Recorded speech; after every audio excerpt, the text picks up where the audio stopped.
Bismillahirrahmanirrahim. Assalamualaikum warahmatullahi wabarakatuh. Apa kabar anak-anakku semua, siswa kelas 8 MTS Nurul Arman. Marilah kita kembali menyimak mengikuti pelajaran ilmu pengetahuan alam di kelas 8 pada bab kedua tentang gaya dan usaha. Oke. Bab kedua ini tentang gerak dan gaya. Mohon maaf ya, tentang gerak dan gaya. Pada bab kedua ini nanti kita akan mempelajari tentang gerak dan gaya. Nanti kita akan mempelajari tentang pengertian gerak, ya, terus ada jenis-jenis gerak dan kita masuk ke gaya. Oke, sebelum kita memulai, marilah sama-sama kita berdoa terlebih dahulu dalam hati kita masing-masing agar proses belajar mengajar kita yang masih PJJ ini dapat berjalan dengan baik. Tetap jaga kesehatan, menggunakan masker ketika keluar, mencuci tangan, dan selalu makan makanan yang sehat dan bergizi agar diri kita terhindar dari segala penyakit, terutama COVID-19. Selanjutnya adalah kita akan berbicara tentang bab kedua ini, ada gerak. Nah, sebelum kita masuk ke lebih lanjut tentang gerak dan jenis-jenisnya, pengertian gerak itu sendiri apa sih sebenarnya anak-anak? Ya, pengertian gerak sendiri adalah sesuatu benda dikatakan bergerak, dia berpindah, bergerak adalah apabila benda tersebut bergeser dari titik acuannya. Misalkan ada sebuah benda, nah ini misalkan ini ada batu nih. Batu ini ada di tangan saya. Ini adalah titik acuan ketika kita akan melihat benda itu bergerak atau tidak. Nah, benda ini pindah ke tangan saya ke sebelah sini. Dari tangan kiri saya pindah ke tangan kanan. Nah, benda ini berpindah dari titik acuan di tangan kiri saya berpindah ke tangan kanan. Nah, benda dikatakan bergerak itu apabila dia berpindah dari titik acuannya ke titik akhir. Nah, ini disebut dengan berpindah. Kita dikatakan berpindah, ya. Kita dari rumah kita, ya, misalkan kita berangkat ke sekolah. Nah, nanti kan ketika kita sudah melaksanakan pembelajaran tatap muka, kita pindah nih dari rumah pindah ke sekolah. Ketika kita pindah dari rumah ke sekolah itu kita bergerak. Bergerak dari mana? Bergerak dari rumah ke sekolah. Nah, disitulah kita melakukan pergerakan. Nah, dikatakan bergerak. Kita dikatakan bergerak karena kita pindah dari rumah ke sekolah. Titik acuannya adalah rumah, ya, dan titik akhirnya adalah sekolah. Nah, itu adalah pengertian tentang gerak. Oke, gerak sendiri dibagi menjadi dua, yaitu ada gerak lurus beraturan dan ada gerak lurus berubah beraturan. Oke, sebelum masuk ke GLB, gerak lurus beraturan, dan GLBB, gerak lurus berubah beraturan, ada juga yang disebut dengan gerak semu. Seperti apa sih gerak semu itu? Gerak semu adalah, ya, gerak yang tidak sebenarnya, gerak yang tidak asli bergerak. Contoh dari gerak semu adalah ketika si A menaiki sebuah mobil. Si A menaiki sebuah mobil. Mobil ini bergerak. Si A berada di mobil ini bergerak dan melihat si B yang ada di pinggir jalan. Ya, karena posisi A sedang duduk di mobil, ya, dia akan merasa bahwa dia tidak bergerak, dia diam. Nah, tapi mobil bergerak. Ketika mobil bergerak dan si A duduk, si A akan melihat si B yang ada di pinggir jalan ini bergerak, seolah-olah bergerak, seolah-olah menjauh dari mobil. Nah, itu disebut dengan gerak semu. Gerak semu bisa terjadi apabila si A duduk di sebuah mobil atau di sebuah objek yang bergerak. Gerak semu terjadi apabila kita, misalkan si A ini duduk di sebuah, ya, benda yang bergerak, maka akan dikatakan bahwa benda yang ada di sampingnya atau si B ini yang ada di pinggir jalan seolah-olah dianggap bergerak. Padahal yang bergerak adalah si A karena dia ada di sebuah mobil. Itu adalah gerak semu. Jadi gerak yang tidak sebenarnya, itu ya, gerak semu seperti itu. Oke, kita masuk ke GLBB atau GLB yang pertama.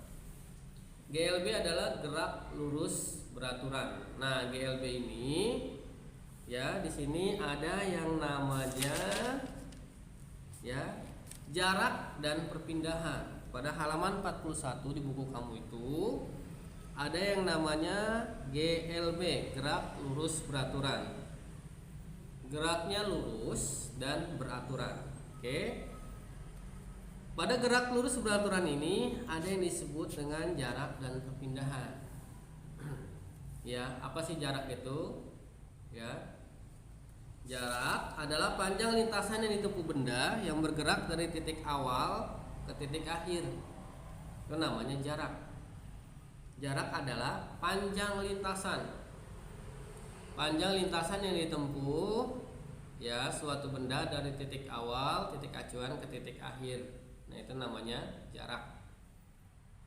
Ya, sekali lagi jarak itu adalah panjang lintasan yang ditempuh suatu benda dari titik awal ke titik akhir.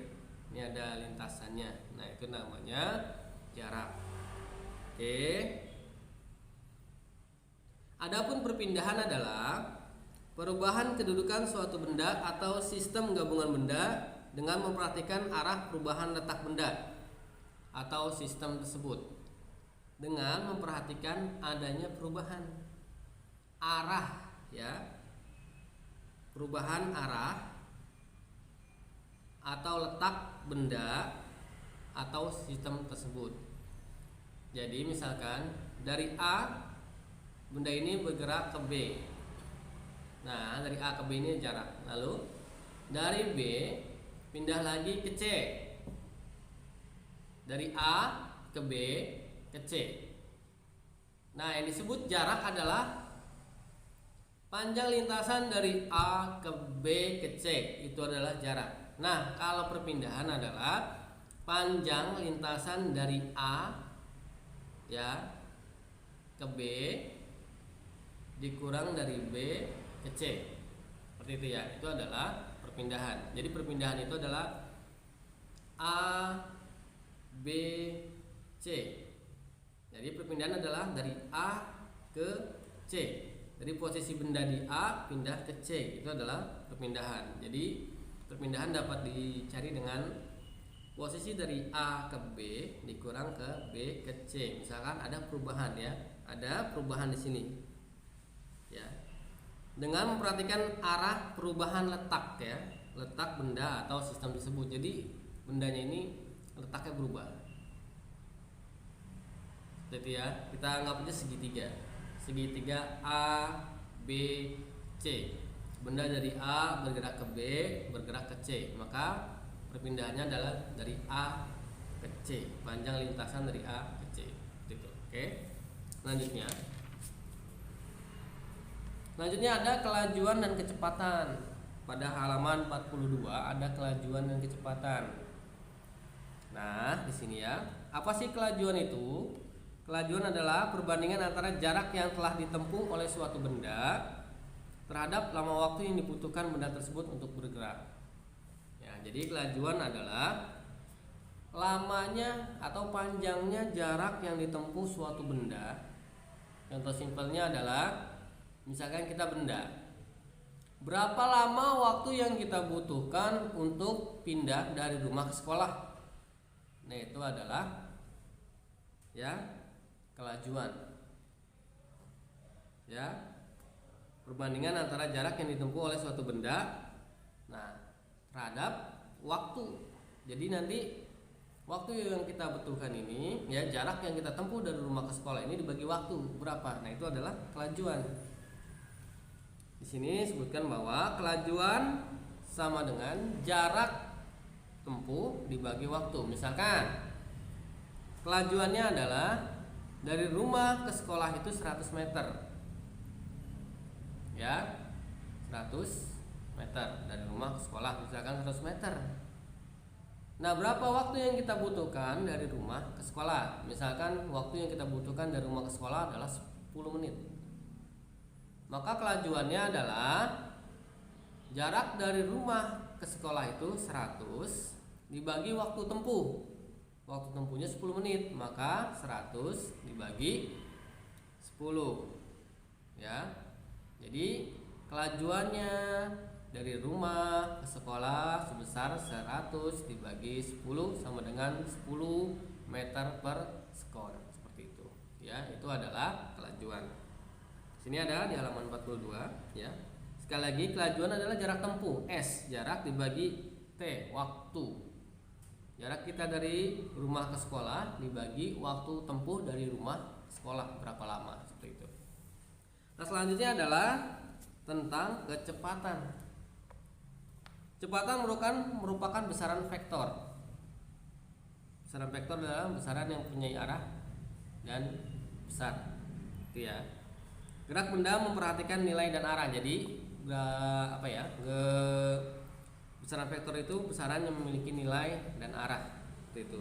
Nah, kecepatan ini dirumuskan, kecepatan sama dengan perpindahan benda X dibagi waktu tempuh. Nah, itu adalah kecepatan. Perpindahan benda dibagi waktu tempuh.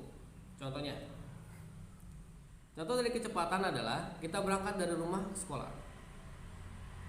Jaraknya adalah 100 meter. Nah, dari sekolah kita tidak diam, langsung geser lagi ke masjid. Masjid itu jaraknya adalah misalkan 10 meter.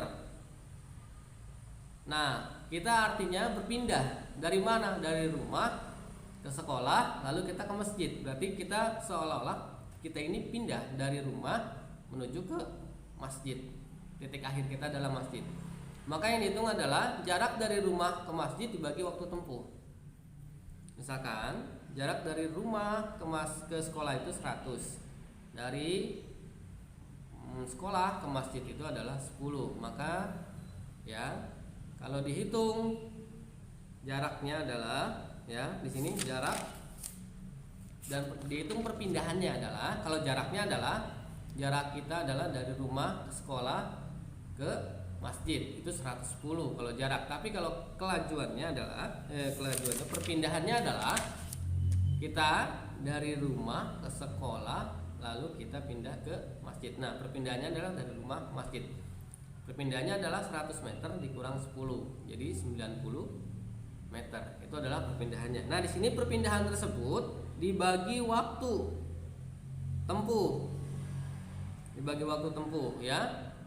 Dibagi waktu tempuh, maka dihasilkan kecepatan. Waktu tempuhnya adalah dari rumah ke sekolah 10 menit. Dari sekolah ke masjid 5 menit. Jadi waktu tempuhnya adalah 10 menit tambah 5 menit, jadi 15 menit. Maka kecepatannya adalah 90 dibagi 15 menit. 90 meter dibagi X nya itu 90 dibagi 15 menit. Seperti itu ya. Jadi hasilnya adalah 6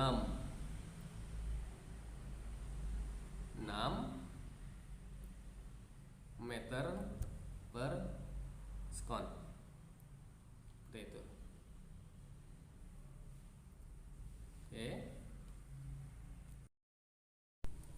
Oke, selanjutnya adalah ya, jadi kecepatannya itu adalah kecepatannya adalah waktu tempuh ya, perpindahan dibagi dengan waktu tempuh. 90 dibagi 15 sama dengan 6 meter per sekon. Itu ya, itu adalah kecepatan. Sekali lagi kita ulangi bahwa pada GLB ini terdapat yang namanya ya, jarak dan perpindahan serta kelajuan dan kecepatan. Jarak adalah panjang lintasan yang ditempuh. Perpindahan adalah panjang ya, dari awal ke titik akhir. Itu perpindahan. Misalkan jaraknya adalah dari A ke B ke C. Nah, maka perpindahannya adalah A B dikurang B C. Maka perpindahannya adalah A ke C. Itu. Untuk kelajuan adalah perbandingan antara jarak yang ditempuh dibagi dengan waktu. Jarak yang ditempuh dari rumah ke sekolah ya adalah 100. dibagi waktu tempuh waktu tempuh dari rumah ke sekolah tadi adalah 10, maka 100 dibagi 10 sama dengan 10. Seperti itu. Nah, untuk kecepatannya kecepatan ini adalah perpindahan benda X dibagi jarak atau waktu tempuh, dibagi waktu tempuh atau T, X per T. Ya, perpindahannya adalah dari dari rumah ke sekolah, dari sekolah ke masjid tadi. Ya, dari rumah ke sekolah itu 100 meter, dari sekolah ke masjid itu 10. Maka perpindahannya adalah A ke B 100 dikurang B ke C kurang 10. Jadi ya perpindahannya adalah 90 meter. Dibagi waktu tempuh selama 15 menit, maka 90 per 15 sama dengan 6. Seperti itu. Ya, lanjutnya adalah gerak lurus berubah beraturan. Gerak lurus berubah beraturan ini ya yang dihitung adalah ketika kecepatan awal ya. Kecepatan awal di sini P0 ada dua ya, ada kecepatan awal dan kecepatan akhir. Seperti itu ya, ada P0 dan ada PT. Kecepatan di saat waktu T. Oke. Perubahan kelajuan disebut dengan delta P. Segitiga P itu sama dengan delta P dibagi dengan perubahan waktu delta T. Itu ya. Ada di buku di halaman 44. Di sini ada gerak lurus berubah beraturan atau disebut dengan percepatan sama dengan perubahan kelajuan dibagi perubahan waktu, di mana perubahan kelajuan adalah P saat T. Kecepatan saat 15 menit. Misalkan kecepatan saat 15 menit adalah 10. P0-nya 0, berarti 10 dikurang 0, seperti itu. Terus perubahan waktunya T akhirnya misalkan 15 menit. T awalnya 0, berarti 15 kurang 0. Jadi percepatan di sini adalah perubahan kelajuan dibagi perubahan waktu sama dengan delta P dibagi delta T, seperti itu. Itu adalah gerak lurus berubah beraturan. Oke. Selanjutnya kita lanjut lagi ke halaman 50. Nah, di halaman 50 ini ada gaya dan hukum Newton. Ada gaya dan hukum Newton. Di sini sebuah benda dapat bergerak karena dikenai oleh gaya. Misalkan mobil dapat bergerak dipercepat karena adanya gaya mesin. Sedangkan sepeda dapat bergerak karena adanya gaya otot atau digoes oleh manusia. Oke. Di sini yang pertama ada gaya pada benda. Ya, kita lanjut ke halaman 51. Besaran gaya memiliki beberapa satuan dalam SI ya. 1 Newton sama dengan 100 Din. 1 kilogram gaya sama dengan 9,8 Newton. 1 gram gaya sama dengan 980 Din. Oke, gaya dan hukum Newton pertama adalah gaya benda tadi. Besaran gaya benda memiliki perbedaan ya, atau memiliki beberapa satuan dalam SI. Ada Newton, ada Din ya. Seperti itu. Oke. Lanjut ke halaman 52. Di halaman 52 itu ada yang namanya resultan gaya. Resultan gaya adalah perpaduan beberapa gaya atau perpaduan dua gaya atau lebih, disebut dengan resultan gaya. Gaya dilambangkan dengan huruf F. Di sini force ya, gaya dilambangkan dengan huruf F ya, dengan garis berarah atau anak panah. Jadi kalau hanya garis aja, tidak dikasih arah panah ujungnya, itu dia tidak termasuk gaya, hanya garis. Tapi kalau dikasih garis, dikasih arah panah, nah dia akan menjadi sebuah gaya. Berarti ada perpindahan. Kalau hanya garis saja nggak ketahuan nih, ini garis nih, dia nggak ketahuan kan pergi ke kanan atau pergi ke kiri. Maka ketika kita garis, kita cari arah panah sudutnya itu kemana, ke kiri atau ke kanan, baru dia menjadi sebuah gaya. Seperti itu ya. Sekali lagi, gaya dilambangkan dengan huruf F, force, gaya. Nah, di sini ada resultan gaya.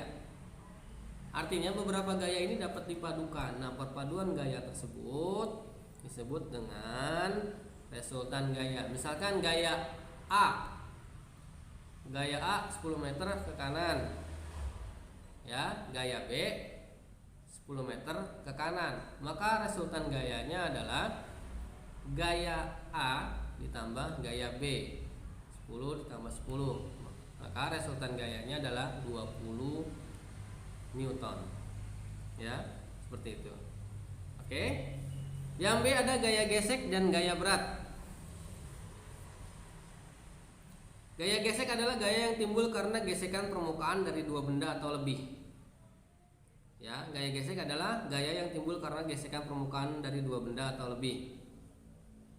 Gaya gesek dibagi dua menjadi gaya gesek elastis, gaya gesek statis dan gaya gesek kinetis. Maaf sekali lagi ya, gaya gesek dibagi gaya statis dan gaya gesek kinetis.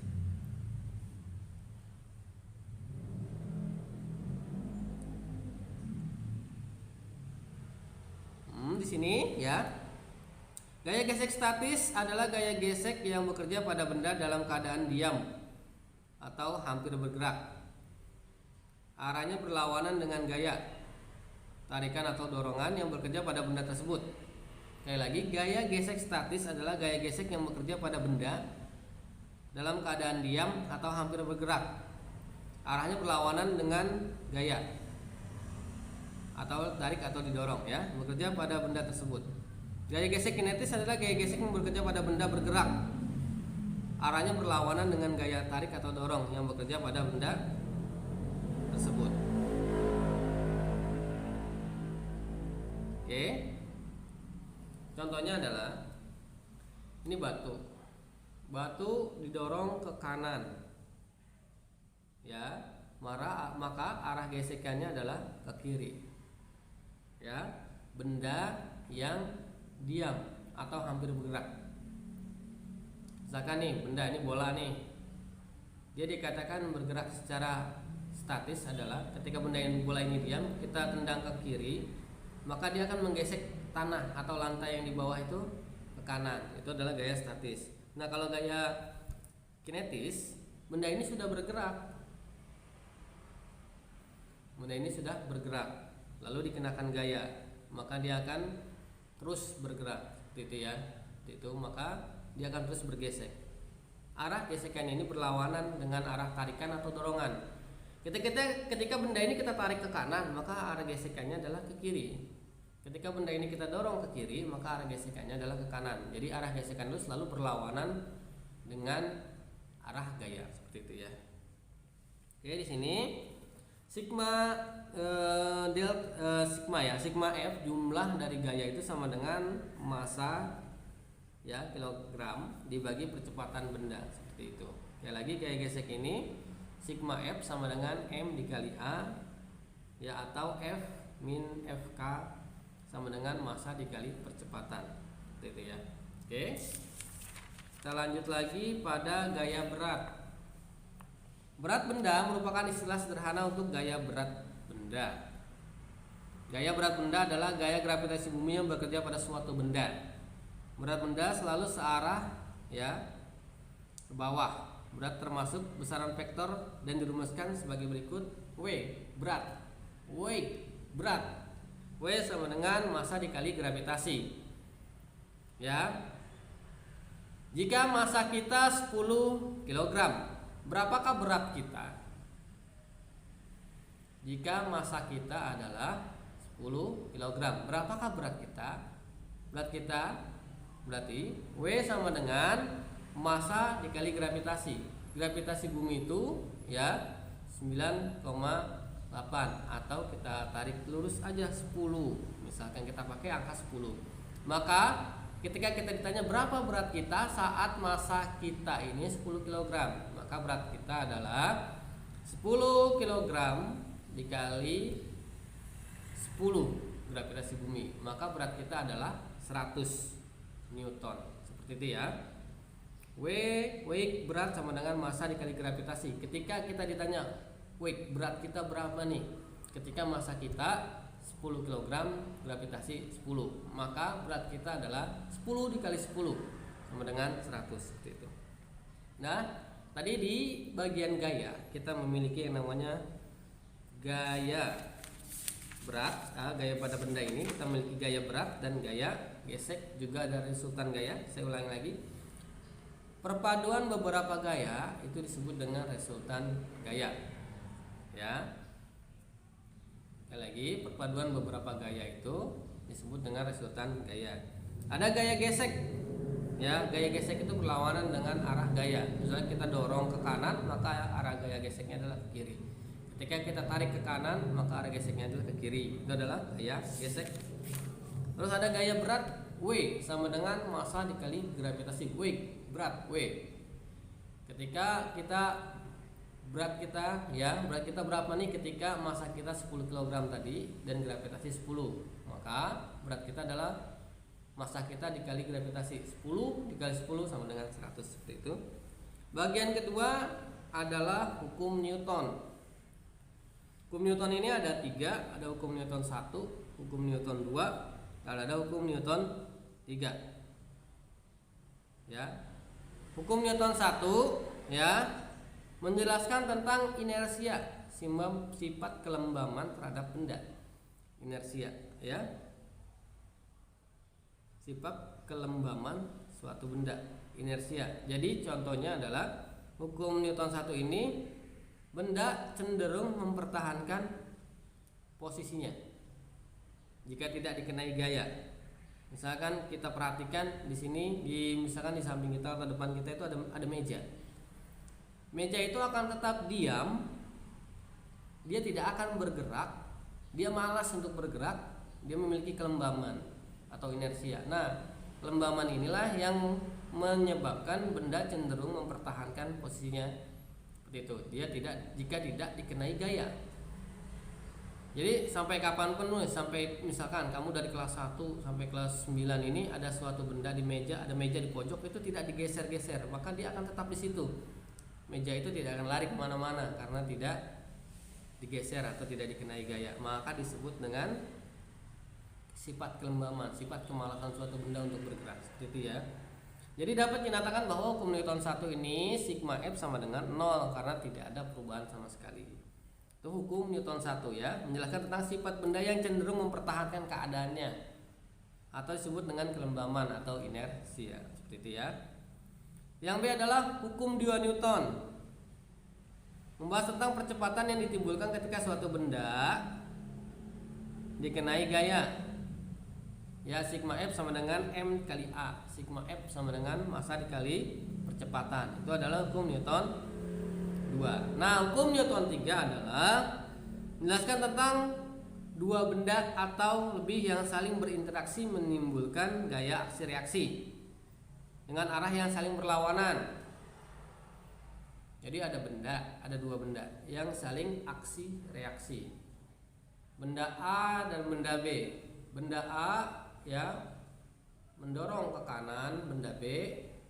Nah, tapi dibalas oleh benda B mendorong ke kiri. Jadi ada gaya aksi sama dengan minus gaya reaksi.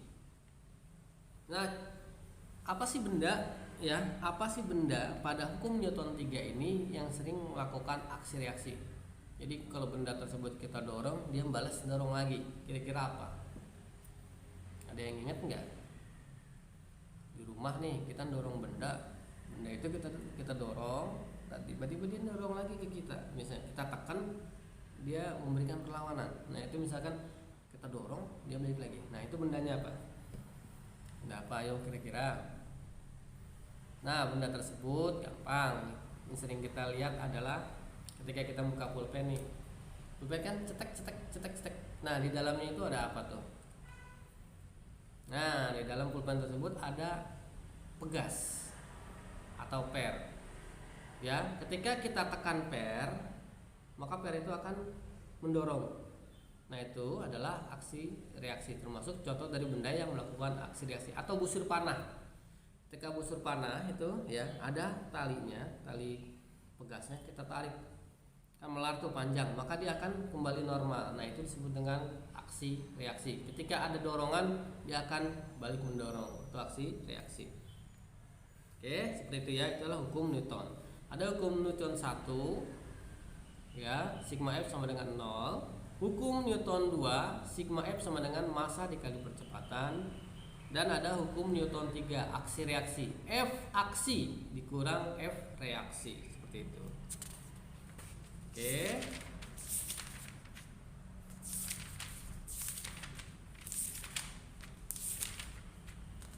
Oke, kita lihat lagi sebentar, kita ulangi lagi bahwa pada bab kedua ini kita mempelajari tentang gerak dan gaya. Tadi ada gerak lurus beraturan, ada gerak lurus berubah beraturan, terus ada gaya ya. Ada gaya di sini, ada gaya Newton dan lain-lain ya. Ada hukum Newton 1, hukum Newton 2, dan hukum Newton 3. Ada gaya pada benda, ada gaya gesek, dan juga ada gaya berat serta hukum Newton 1, 2, dan 3. Oke, mungkin ini saja yang dapat saya sampaikan, kurang lebihnya mohon maaf. Wabillahi taufiq wal hidayah. Wassalamualaikum warahmatullahi wabarakatuh. Tetap jaga kesehatan, jaga kondisi, menjaga jarak, menggunakan masker karena kita masih dalam tahap pandemi. Mudah-mudahan 1 bulan atau 2 bulan ke depan kita akan melakukan proses tatap muka secara pembelajarannya. Oke, sekali lagi, assalamualaikum warahmatullahi wabarakatuh.